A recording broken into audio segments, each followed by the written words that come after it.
5. Now then, we're talking around the wheel. Anyway, jump back a little bit, but around the wheel again, the only reason we sent it out to them in November of 2014, after we moved up here, pertained to that all their actions and consistencies and refusals to help or care or concern anything for us. Most of their harassments and statements all seem to reflect again back to my mother's monies and assets, not about my mother's care, welfare. Other family members, my Aunt Linda, including that of ourselves, thought and two were hoping that if we gave them a copy of the will, then a lot of their harassment would stop against us. We were wrong. But it does give my mother a chance to voice, in her own words, as well as to tell the courts, if need be, her true relationship with my niece and Don.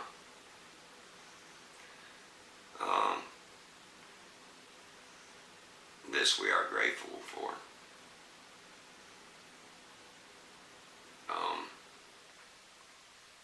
If they have anything to contest, they can contest it now, and my mother can speak her opinion. My mother can voice her reasons. Since that time, nothing but calls and harassment. And this is really funny because even though they're doing these calls and everything behind our back to our relatives, bitching and complaining on us spending their monies, when actually it's my mother's, and we're taking care of my mother properly, as well as all of her interests and assets. So nothing loses value and is maintained. I think this anybody would do, and everybody can see the reason behind it. I just don't know what to say. Up until that point in time, until we moved up here, again, I've been by my mother's side for over 12 years. I've supported Don Marie's families and Jess and them repeatedly. I'm good for them to turn on and use for that aspect. But now here they're trying to say I'm incapable of caring for my mother properly, and or they're going to use these aspects in court.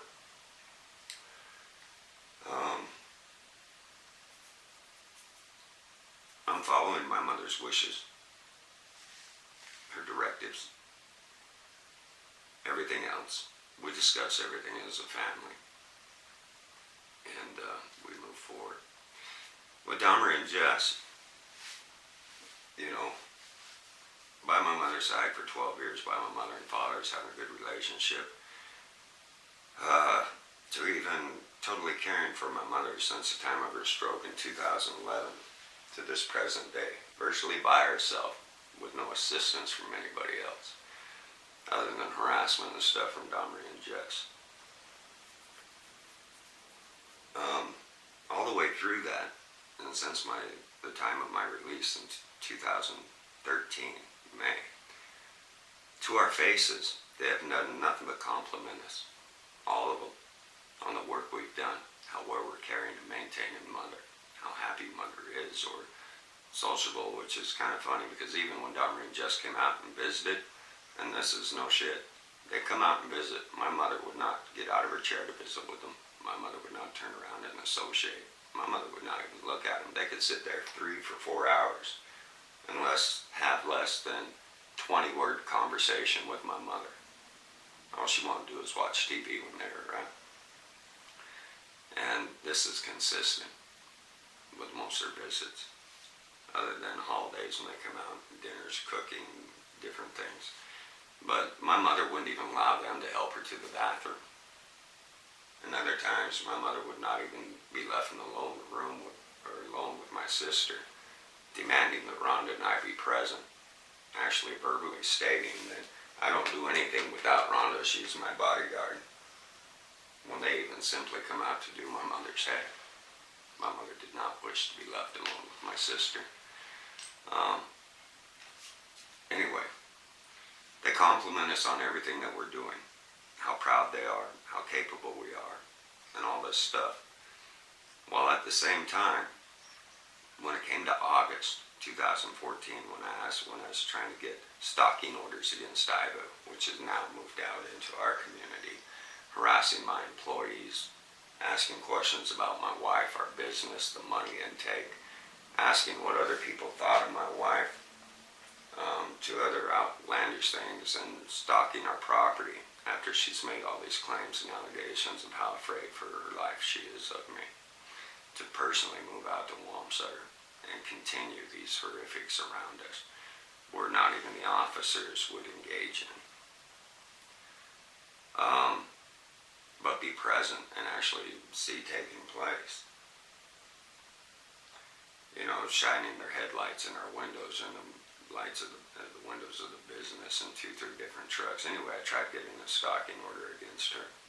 Again, I asked Dahmer and Jess to come testify to what they knew to be true, stating that this could clear my name, could drop the charges of felony stalking orders they brought against me, give us some sort of relief, as well as end this ongoing harassment and slander by Iva. Oddly enough, they immediately, and this is even mentioned in the court records when we went to court in August 2014, Iva stated that immediately when they got certain papers, Dahmer and Mike drove over to their house asking them how they can help Iva in resolving her problems with me. When actually I think they've been using Iva not only to do that, but to aid Dahmer. I'm sorry, they were all swingers, they were all very close, and there's a lot of serious surrounding issues. I won't go into all the aspects on these, it would take so long. But anyway, they compliment us on everything clear up until that time.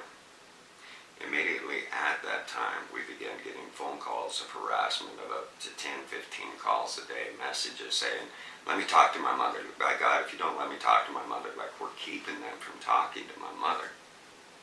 We've never kept them from talking to my mother. If anything, we've encouraged the conversation. They would call, my mother would simply refuse to answer the phone. The phone's sitting right next to her. She could read and see who was on the phone. She wouldn't answer it. They would call when they know we were outside on the property working. My mother wouldn't answer. Then they'd call our phones. Our mother had to call us when we're outside working. She had to call us on the phone so we could come help her to the bathroom. But she wouldn't answer their calls, and she would never call them back. That's consistent. But from August 4 to 2014, most of the calls from my sister to my mother, when my mother didn't even want to talk to her, and virtually didn't, she just watched TV and mumbled some words once in a while. Dahmer is talking to her like a child. Dahmer is trying to get her to say things. She was tricking my mother into trying to say statements or something to give her anything that she could use against us, or try to use against us that might be supported in a court of law, again, to gain control of my mother's assets. After we moved up here, we're getting phone calls that this is taking place. The first phone call reflected that they were going to try and take my mother away from us, as well as take control of the motel. The second phone call we got pertained to nothing about my mother, but lawsuits from Jess and Dahmer pertaining to me, and again, that they were suing for the motel.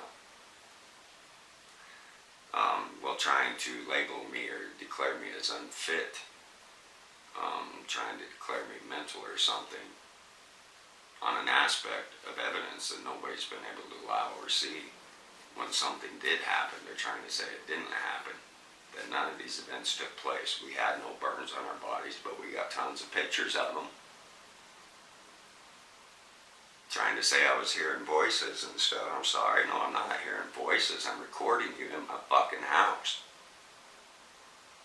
I'm picking you up on audio recordings and or personally inside my house, be it through technologies on some of them where there's water and sounding effects in the background, The others, I'm sorry, they're personally in our house and violating us.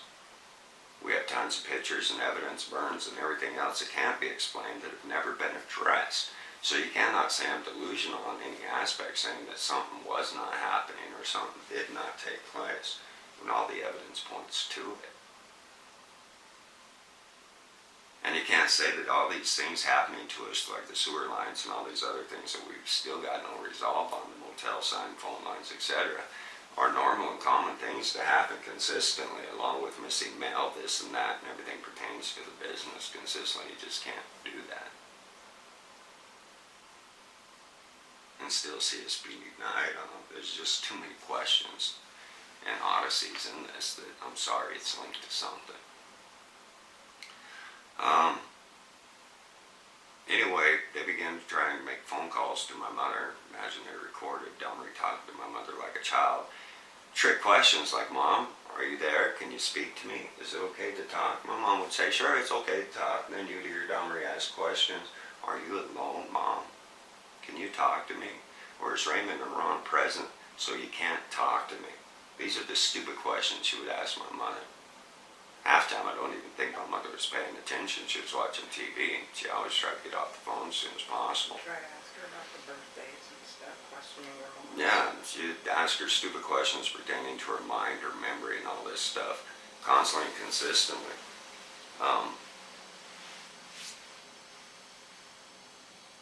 But only since August.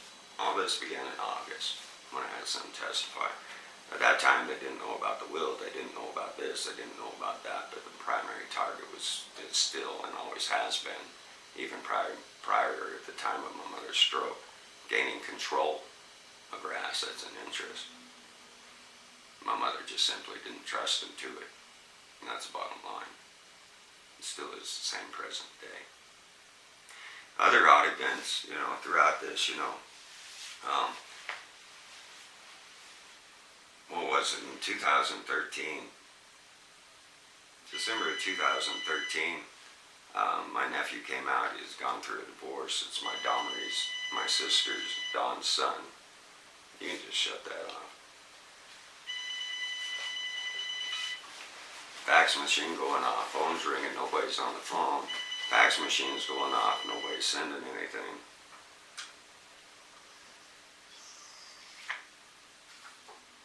I can't just pause this. I'll keep going. Anyway, Chris needed work. He's going through a divorce. His life's distraught. He comes out. I offer him a position at the motel to run the office and do some drywall work and other activities around the motel. I told him I'd give him a place to stay and compensate him some money for it. He was grateful he'd come in, but it didn't last very long. I ended up having to fire him. He couldn't seem to get out of bed to let people in or answer the phone to let people in again to rent out rooms. And during the day, he was gone more than not, or had tons of people constantly coming over to visit him to where he wasn't getting any work done. He wasn't any aid or relief to me or my wife, and it was causing problems for the motel at the same time. So we told him we thought it would be best if he went out, got some other work, and tried pulling his life back together, to which he did.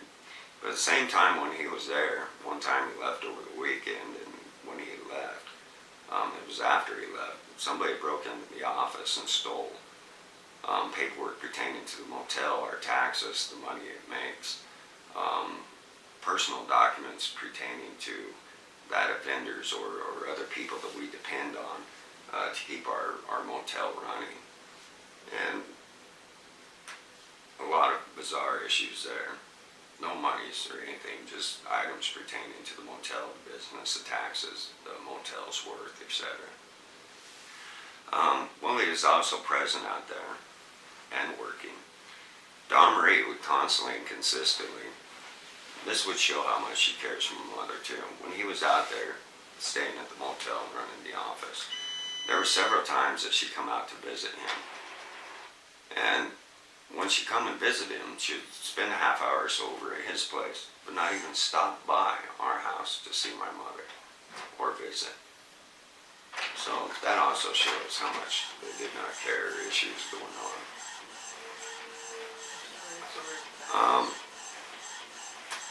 Same time when he was out there, Chris, Don Marie's husband, Mike, just picked up a side job, a side business, becoming a locksmith.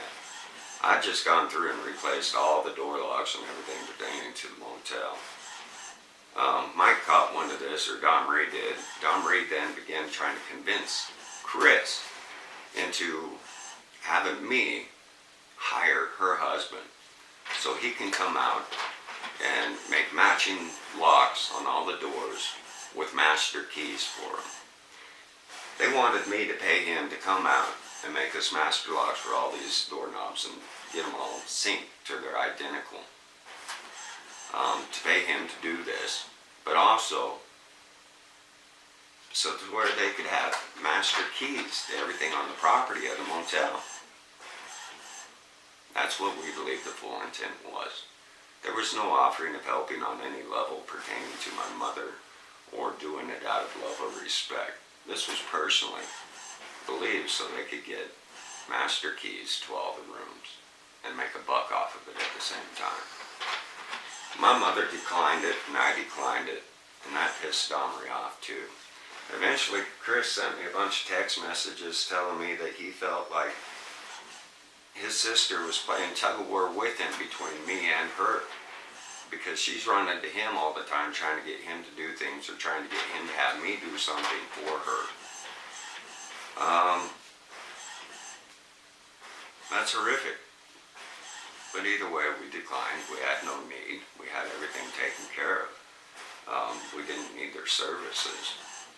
And again, there's no way in hell we were going to allow them to have master keys to everything on our property, our homes, versus a motel, our shops, or anything else. My mother wouldn't go for it, period.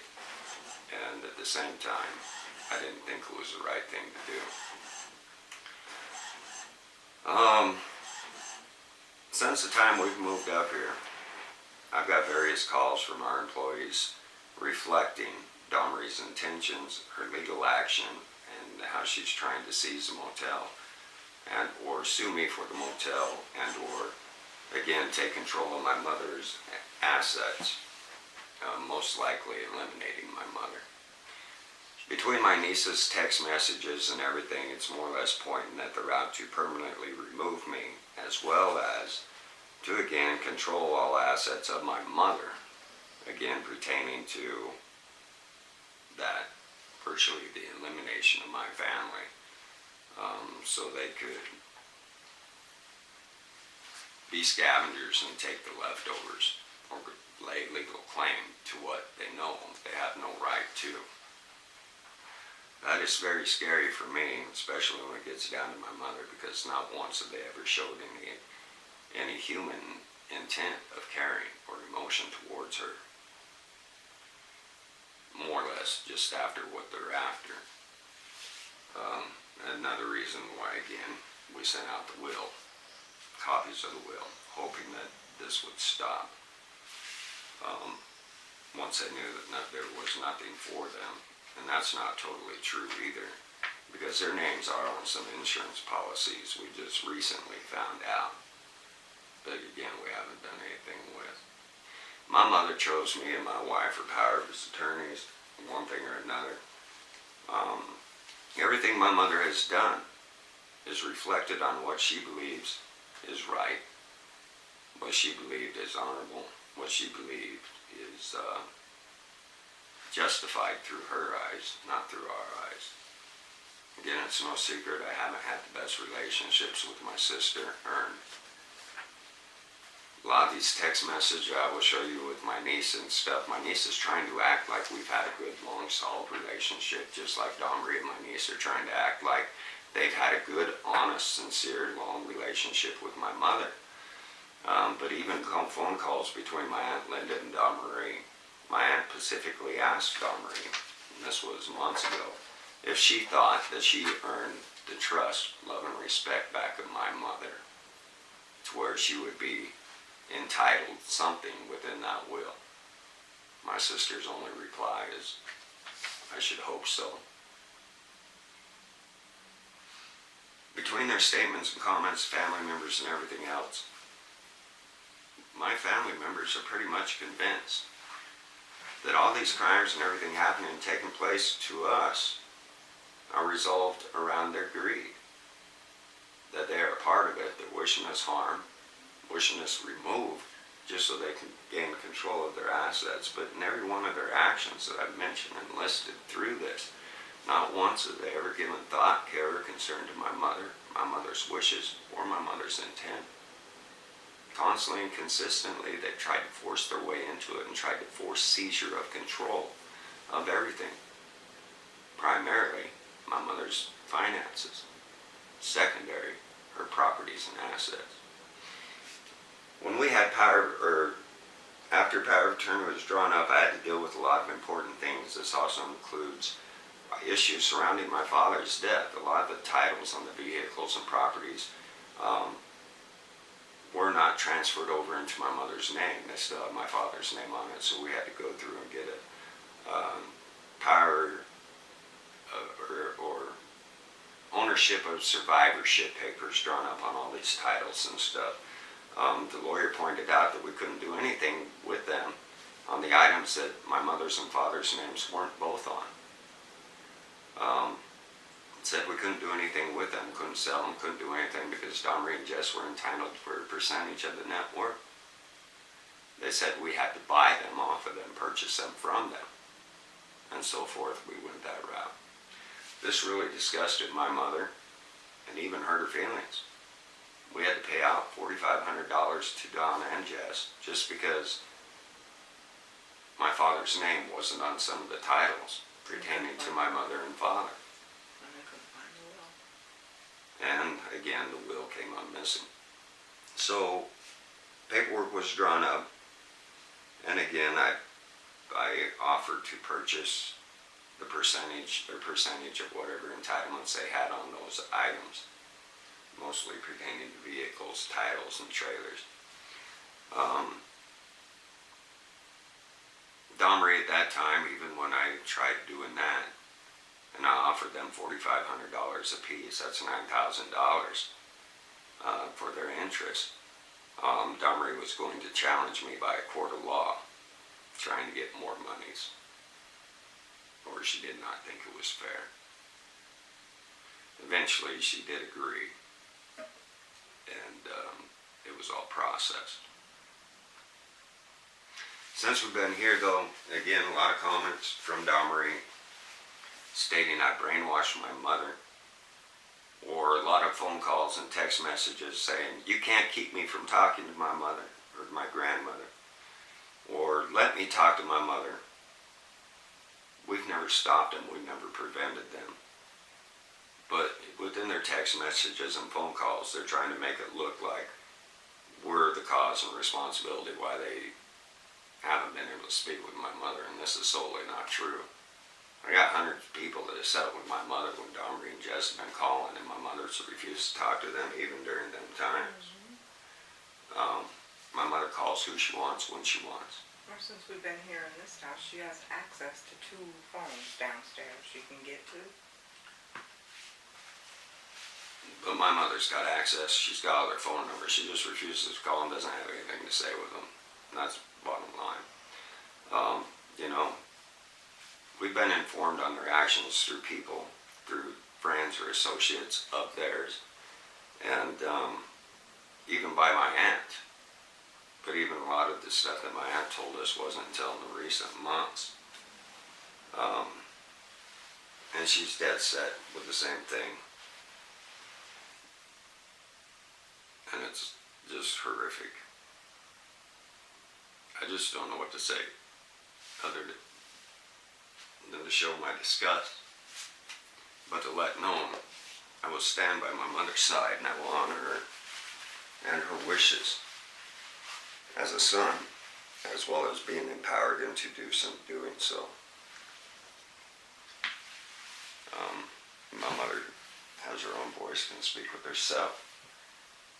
I'll be glad when this can get to the courts. Let known, though, we will resolve this the best way we can, and it will be implied by countersuits We're also debating bringing up paperwork and charges against them right now for all this consistency and harassment.